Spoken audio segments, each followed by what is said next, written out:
Ekonomija b'saħħitha hija l-qafas tal-ġid ta' pajjiż u taċ-ċittadini u n-negozji tiegħu. Għaldaqstant il-Gvern fl-ewwel 3 snin tiegħu ħadem biex l-ekonomija Maltija tirkupra u tikber u biex kemm jista' jkun il-ġid jinħass minn kulħadd.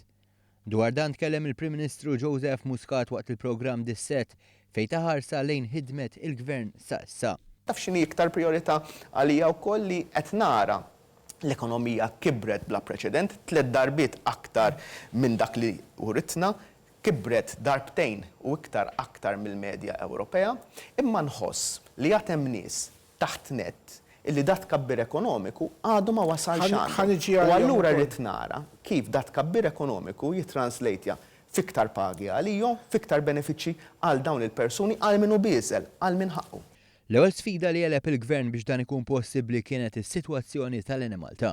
Ix-xogħol tiegħi wara li salvajna lill-ekonomija minn falliment, salvajna l-Eni Malta minn falliment, salvajna lil banek minn falliment u dirrid inkompli ngħidha illi n-nies li kienu ġemmaw xi ħaġa li kieku ma għamilna xejn kienu ħajtilfu is-savings kollha tagħhom. Wara li għamilna dan kollu kabbarna l-ekonomija, issa rridu naraw li l-ekonomija tasal għand kulħadd. Il-Prim Ministru spjega li lil mill-problemi ekonomiċi tal-pajjiż, il-Gvern ħadem ukoll fuq problemi t-individwi personali fosthom il-prekarjat. Dan kien l-ewwel Gvern li għamel xi ħaġa fuq il-prekarjat. Anzi, ħanejt xi ħaġa oħra.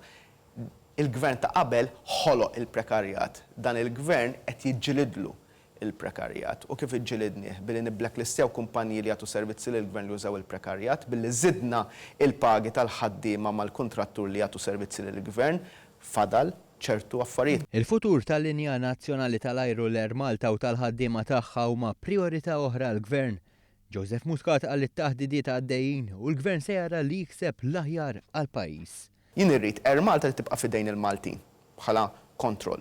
Irrid Air Malta li sservi lill-pajjiż, Air Malta realistika b'sajż li tkun tista' taħdem, tagħmel il-profitti u timxi l-qudiem snin li ġejjin. Filwaqt li wieġeb domanda wara oħra bl-iktar mod kalm u konvinċenti, il-Prim Ministru nnota kif filwaqt li huwa għaddej jaħdem għall-pajjiż, il-kap tal-Oppożizzjoni moħħu biex jerbaħ punti politiċi.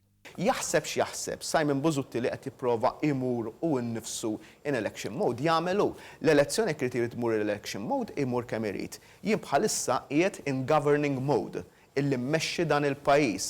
Election mode imur sentejn u nofs oħra meta tiġi l-elezzjoni ġenerali u mbagħad hemmhekk li l-poplu mmur qudiemu u ngħidlu dan li għamilt meta ħadd ieħor kien in election mode in governing mode